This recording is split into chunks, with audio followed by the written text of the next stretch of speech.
کہ یہاں پہ بڑوں کے لیے قانون اور ہے، چھوٹوں کے لیے اور ہے، اور وہ کہتے ہیں جی کہ ہائی کورٹ ہماری باندھی ہے، سپریم کورٹ ہماری باندھی ہے، جج ہماری جیب میں ہے، ارشد ملک کا سکینڈل آپ نے دیکھ لیا، یہ ساری چیزیں ریلیف ملتا ہے، لیکن عام ملزموں کو بھی ملتا ہے۔ یہاں پہ 302 کے ملزم بھی ضمانت پاتے ہیں، یہاں پہ ڈکیتیوں کے لوگ بھی ضمانت پاتے ہیں۔ حال ہی میں موٹر وے کا جو واقعہ ہوا ہے اس پہ جو وی لاگ میں نے یہاں پہ کیا وہ آج درست ثابت ہو رہا ہے کہ وہ سارا ایک پری پلانڈ واقعہ تھا، اور وہ مریم کے میڈیا ہاؤس سے اس نے جنم لیا۔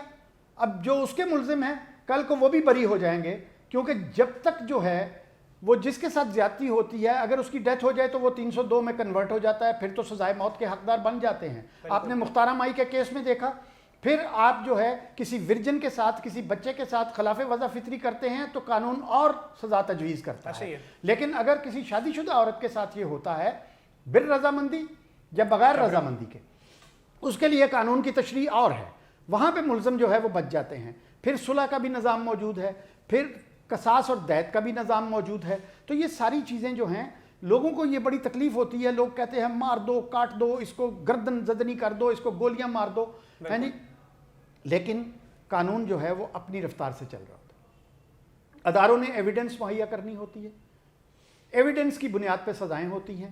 جب ایویڈنس جو ہے وہ کمزور ہوگی، استغاثہ کمزور ہوگا، تو ملزم اسی طرح سے وکٹری کے نشان بناتے رہیں گے۔ یہاں پر سوال یہ جنم لیتا ہے کہ کیا اس سب کی آڑ میں صرف محض حکومت کو ٹارگٹ کرنا، احتساب کے اداروں کو ٹارگٹ کرنا، اور بالخصوص پاکستان کے اہم اداروں، حساس اداروں کو ایسے ٹارگٹ کرنا، جو کیا کیسز ایسے ختم ہو جائیں گے؟ کیا ایسے احتساب برابر ہو جائے گا؟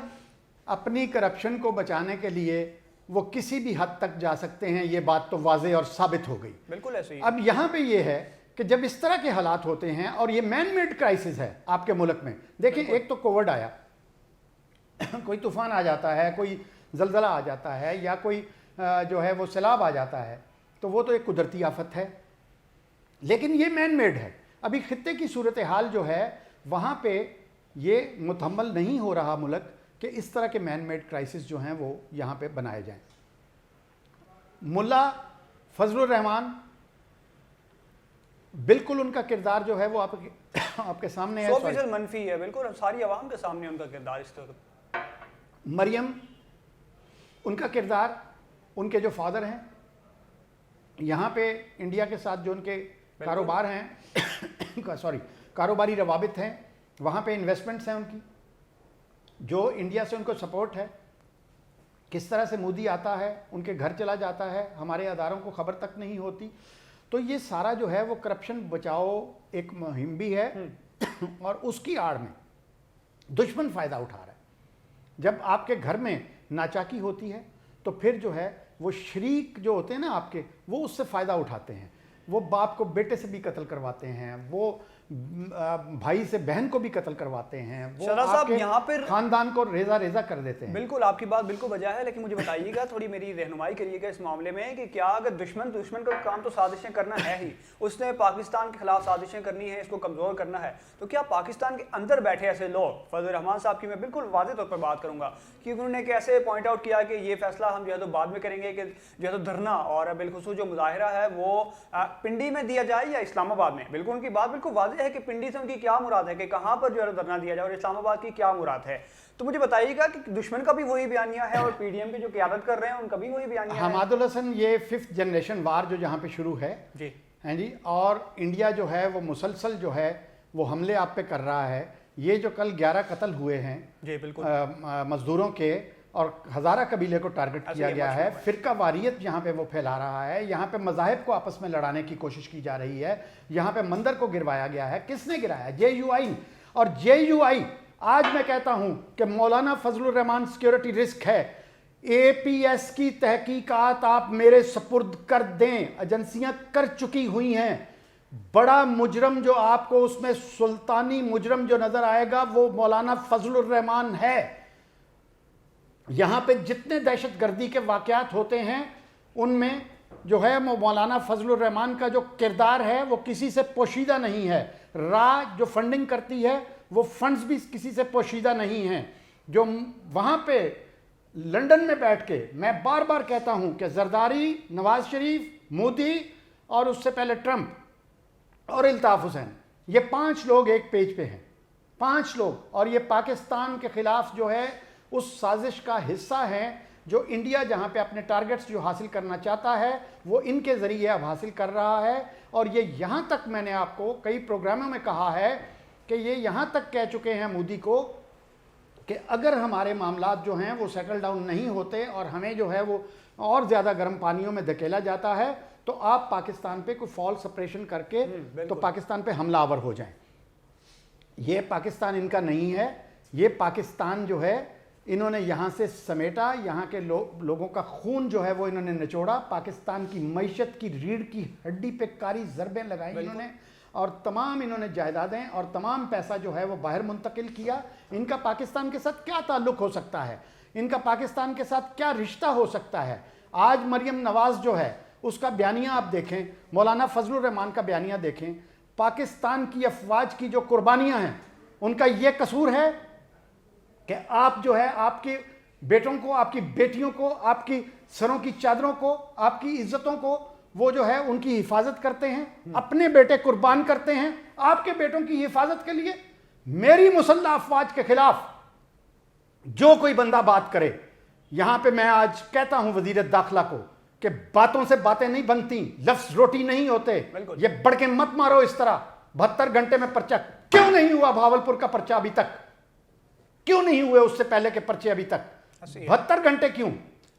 جرم ہونے کے بعد تو مفتی کفایت اللہ صاحب مل ہی نہیں رہے ان اداروں کو. پولیس جاتی ہے ان کے بہنوئی کو, ان کے بھائی کو, جیسے ان لوگوں کو تو اٹھا لیتی ہے, لیکن مفتی صاحب کہاں غائب ہو جاتے ہیں اگر پرچہ جو کٹ گیا؟ میں یہاں کہتا ہوں کہ انف از انف, اور یہ میں ملا کو بھی یہ کہتا ہوں کہ اگر میں یہاں پہ تمہارے کردار کو بے نقاب کرنا شروع کروں اور تمہاری داڑھی مونڈ کے تمہارا جو مکروہ چہرہ ہے وہ میں قوم کے سامنے رکھوں تو تمہیں پاکستان میں یہاں پہ 1 انچ زمین جو ہے وہ قبر کے لیے بھی نصیب نہیں ہوگی.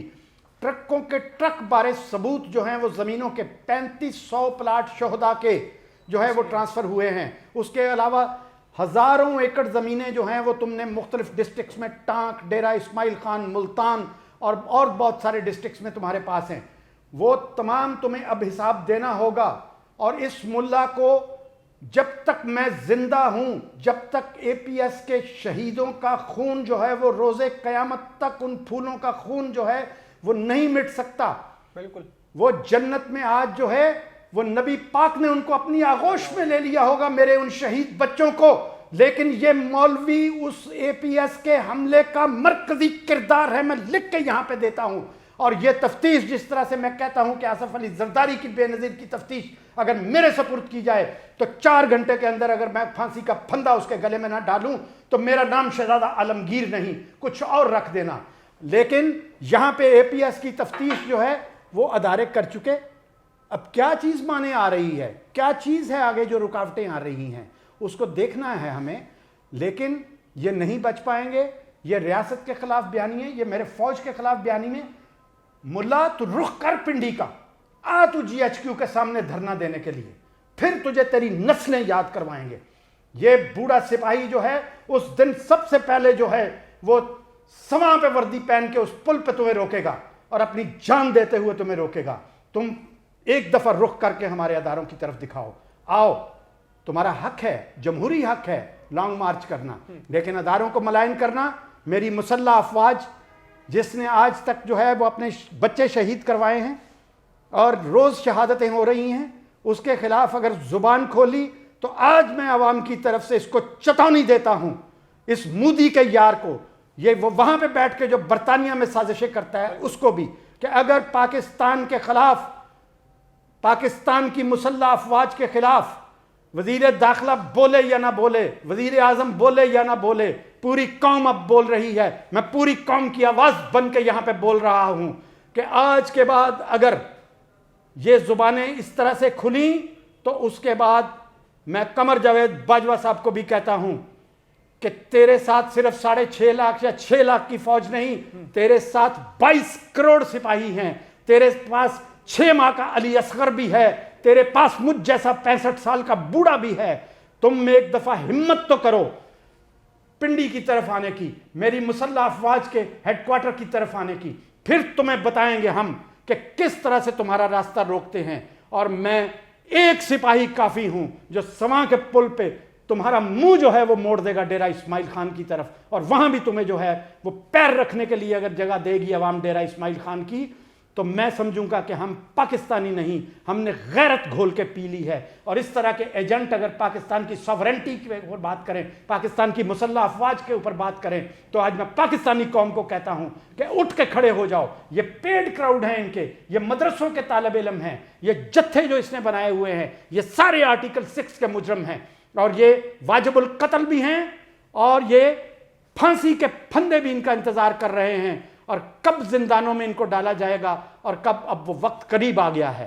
اب اگر ادارے یا ہمارے افواج جن پہ یہ انگلیاں اٹھ رہی ہیں، یہ کام ہے حکومت کا ان انگلیوں کو توڑنا، ان ہاتھوں کو توڑنا آہنی ہاتھوں کے ساتھ۔ یہ 28 شیرو جو بٹھائے ہوئے ہیں، یہ وزراء جو بٹھائے ہوئے ہیں، یہ منافقین کے ٹولے جو عمران خان تم نے اپنے ارد گرد بٹھائے ہوئے ہیں، اس کے سب کو ایک طرف کر کے اپنی کابینہ کو شارٹ کرو، درست کرو، اور کوئی گڈریا لے آؤ جو زمین سے، جو دھرتی سے جڑا ہو، جو دھرتی کا بیٹا ہو۔ ایک گڈریا کافی ہے ان کے لیے۔ جانب بالکل ہم بڑھیں گے۔ ہم دیکھ رہے ہیں کہ پی ڈی ایم کی جو سیاست ہے وہ دن بدن جو ہے تو اداروں کے خلاف، فوج کے خلاف ہرزہ سرائی، فوج پر حملہ آور ہونا ان کا وتیرہ بن چکا ہے۔ لیکن یہاں پر کیونکہ اگلا پوائنٹ بھی ہے، ہمارے پروگرام کو تھوڑا وقت قلیل ہوتا ہے، اس لیے میں اپنے اگلے سوال کی جانب اور اپنے اگلے موضوع کی جانب، اسی جو آپ نے لاسٹ میں اپنی بات کی وزراء کے بارے میں، اور جو 28 کا جو ٹولہ ہے اس کے بارے میں جو بات کی، اسی حوالے سے بات کروں گا کہ مہنگائی ہم دیکھ رہے ہیں کہ دن بدن بڑھ رہی ہے۔ عمران خان کا حکومت کا کردار اس حوالے سے کیا ہے؟ کیا پھر عوام کس بیانی کو دیکھیں؟ کیا پی ڈی ایم کو بیانی کو پھر مد نظر رکھیں اور اس کو جو ہے تو اس کی پیروی کریں، یا حکومت کی جو کارکردگی حماد الحسن، میں نے ابھی آپ کو کہا ہے کہ منافقین کے ٹولے ہیں، جتنے وزراء ہیں، چند وزراء کو نکال کے، باقی سب جو ہیں، آدھے جو ہیں وہ وزیر اعظم کے امیدوار ہیں، آدھے نگران سیٹ اپ کے امیدوار ہیں، آدھے جو ہیں وہ اپنی نوکریاں کہیں اور پکی کر کے بیٹھے ہوئے ہیں، اور یہ 28 کے 28 جو شیروز ہیں جو پالے ہوئے ہیں اس نے، یہ سارے جو ہیں یہ انٹرنیشنل اسٹیبلشمنٹ کے پے رول پہ یہاں پہ آئے ہیں۔ بالکل، یہ پاکستان کے دشمن ہیں۔ اور یہاں میں کہتا ہوں کہ یہ مہنگائی دیکھیں، اپوزیشن یہ پی ڈی ایم میں یہ کامیاب ہو گئی، کس نے کروائی؟ یہ اس کے وزراء نے کروائی، اور وہ ایک فائر کرتے ہیں، ایک گولی چلاتے ہیں، یہ پورا برسٹ چلاتے ہیں آگے سے۔ پریس کانفرنسوں پہ پریس کانفرنسیں ہو رہی ہیں، گالیاں دینا کیا جو ہے وہ ملک کی خدمت ہے، ادھر سے بھی پڑھ رہی ہیں، ادھر سے بھی پڑھ رہی ہیں۔ آپ نے خود کیوں وزراء کو لگا دیا کہ اینٹ کا جواب پتھر سے دو؟ ان کو چھوڑ دو، ان کے اوپر بات کرنا چھوڑ دو۔ بالکل، وزراء کو کہیں کہ آپ اپنا کام کریں۔ کووڈ آیا ہوا ہے، کبھی کووڈ ویکسین پہ بات ہوئی، کبھی آپ کی مہنگائی پہ بات ہوئی، کبھی پیٹرولیم کی قیمتیں جو ہیں وہ بے لگام کیوں ہیں اس پہ بات ہوئی، کبھی آپ کی انرجی پہ بات ہوئی، کبھی اس پہ کانفرنسیں ہوئیں، کبھی آپ نے جو ہے وہ، میں نے بار بار ایک پروگرام کر کے کہا کہ یہ مین میڈ ہے، یہ مہنگائی مصنوعی ہے۔ 48 گھنٹے صرف چاہیے، 48 گھنٹے۔ میں پہلے بھی بغیر تنخواہ کے اسٹیٹ کے لیے کام کرتا رہا، آج بھی میں کہتا ہوں عمران خان صاحب، میں پاک 47 ٹی وی چینل کی وساطت سے آج یہ گوش گزار کروا رہا ہوں کہ یہ مہنگائی، یہ ساری جو ہے یہ اسی ٹولے کی پیدا کی ہوئی ہے۔ اے سی ان کے، ڈی سی ان کے، مارکیٹ کمیٹیاں ان کی، سٹاکسٹ ان کے، آڑتی ان کے۔ کیسے ختم کر سکتے ہیں؟ زمیندار کو 5 روپے ملتے ہیں، دیپال پور سے آلو 5 روپے چلتا ہے، یہاں آ کے منڈی میں 50 روپے ہو جاتا ہے، ایک جگہ پہ 65 روپے بک رہا ہے، دوسری جگہ پہ 100 روپے بک رہا ہے۔ کون ہے جو کنٹرول نہیں کر پاتا؟ 72 گھنٹے بھی زیادہ ہیں شیخ رشید والے، 48 گھنٹے کے اندر یہ چارج مجھے سونپ دیں، 48 گھنٹے کے اندر مہنگائی جو ہے وہ میں 100% نیچے نہ لے کے آؤں تو کسی شہر کے چوراہے میں میری گردن اتار دیجیے گا۔ یہ کوئی ڈائلاگ نہیں ہے عمران خان صاحب، یہ مینجمنٹ اور گورننس کے قصور ہیں، اور یہ صرف ان کے لیے 48 گھنٹے بھی بہت زیادہ ہوتے ہیں۔ ایک حکم نامہ جاری کرنا ہوتا ہے، اور جو حکم نامے جاری کیے جائیں گے ان پہ عمل کرنے کے لیے پھر میں یہ کوٹ ٹائی پینٹ پہن کے وزارت میں نہیں بیٹھوں گا، میں گاڑی پہ جھنڈا لگا کے نہیں گھوموں گا، میں ملیشیا کے کپڑے پہن کے، جاگر پہن کے منڈیوں کے اندر ہوں گا۔ میں یہ مارکیٹ کمیٹیاں جو ہیں وہ 24 گھنٹے کے اندر توڑ کے نئی مارکیٹ کمیٹیاں بنا دوں گا۔ یہ ان کو کہیں یہ کریں، یہ شاک سکن کے سوٹ، یہ بالی کے شوز اتروائیں ان کے، یہ واڈے ووڈے سب جو ہیں ان کو جو ہے ننگا کر کے ان کو ملیشیا کا کپڑے پہنا کے کہیں جاؤ منڈیوں میں جاؤ, جا کے زمینداروں کے پاس جاؤ جا کے جو ہے وہ بازاروں میں ریٹس کو چیک کرو کہ ایک ہی جنس جو ہے وہ ملک میں 10 ریٹوں سے بک رہی ہے. کیوں؟ یہ ذمہ دار ہوتے تھے ڈپٹی کمشنر ہر 15 دن کے بعد میٹنگ بلایا کرتے تھے, ریٹ وہ فکس کیا کرتے تھے. لیکن کیا جائے, یہاں پہ بیوروکریسی ساری ان کو رپورٹ کرتی ہے, بیوروکریسی جو ان کے اشاروں پہ چلتی ہے. آج بھی 35 سال کا وہ گند کیسے صاف کریں گے؟ یہاں پہ ایک تجویز دیتا ہوں آپ کو.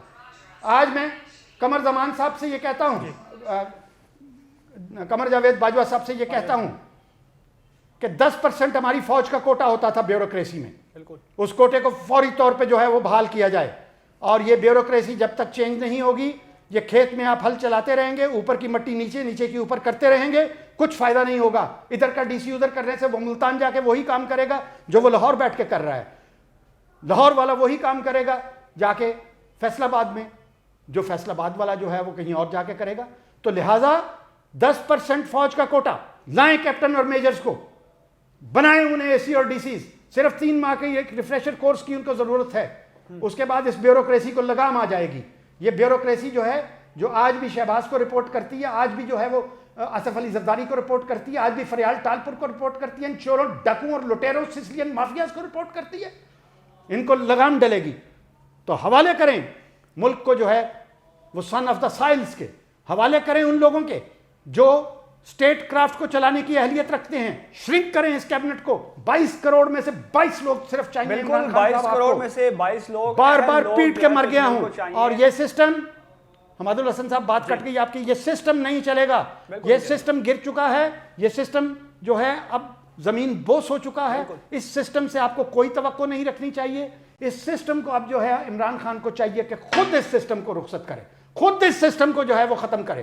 اور جو میں نے بار بار کہا ہے کہ بلدیاتی نظام, ایک ریفرینڈم, اور اس کے بعد ملک کو جو ہے 1 یونٹ کی طرف اور صدارتی نظام کی طرف بڑھائیے. جب تک یہ رہیں گے یہ ماروسی سیاست رہے گی. کیا ایک پاکستان ایک ایٹمی ملک جو ہے اس کو مریم کے حوالے کر دیں؟ کیا یہ ایک ایسی خاتون کے جو اپنی عزت کی حفاظت نہ کر سکی, جو اپنے ماں باپ کی عزت کی حفاظت نہ کر سکی, اس کے سپرد ہم پاکستان کی جو عزت, پاکستان کا ایٹمی پروگرام, پاکستان کے جو عوام ہیں اس کے حوالے کر دیں؟ اور وہ پسر زرداری میری بیٹی کا بیٹا ہے, میرا بھانجا ہے وہ, لیکن کیا وہ اس قابل ہے, کیا وہ اس قابل ہے کہ وہ امور مملکت کو چلا سکے؟ بالکل اس قابل ہی یہ اس قابل نہیں ہے. اور بار بار کہتا ہوں کہ یہ پی ڈی ایم 11 ہجڑے مل کر ایک مرد نہیں بنتا. ایسے ہی ہے. بالکل شہزاد صاحب, ہمارے پروگرام کا کیونکہ وقت ہے بالکل اختتام کی طرف بڑھ رہا ہے. ناظرین, ہم دیکھ رہے ہیں کہ ادارے کس طرح بالکل فیل ہو رہے ہیں, چاہے وہ حکومتی ادارے ہوں, حکومتی مشینری ہو, بیوروکریسی ہو, یا دیگر ایسے انتظامی معاملات چلانے والے ادارے ہوں. وہ آئے روز جو تو عوام کو مہنگائی کی چکی میں اسی طرح پیسا جا رہا ہے, عوام بالکل اسی طرح خوار ہو رہی ہے, اسی طرح بالکل رل کے رہ گئی ہے. تو حکومت کو, بالخصوص عمران خان صاحب کو, کیونکہ وہ ریاست مدینہ کا نعرہ لے کر اس ویژن کے ساتھ حکومت میں آئے تھے, عوام نے ان کو ووٹ کیا تھا تاکہ وہ اس سسٹم کو, اس نظام کو چینج کر کے عوام تک جو ان کے جمہوری حقوق ہیں وہ ان تک پہنچا سکے. ناظرین, اسی دعا کے ساتھ کہ اللہ تعالیٰ پاکستانیوں کے ساتھ اپنا ڈھیر و فضل و کرم نازل فرمائے, اور بالخصوص ہمارے برما کے, کشمیر کے, فلسطین کے, شام کے مسلمانوں پر اپنا فضل و کرم نازل فرمائے. اپنے میزبان حماد الحسن عباسی کو دیجیے اجازت. اللہ نگہبان.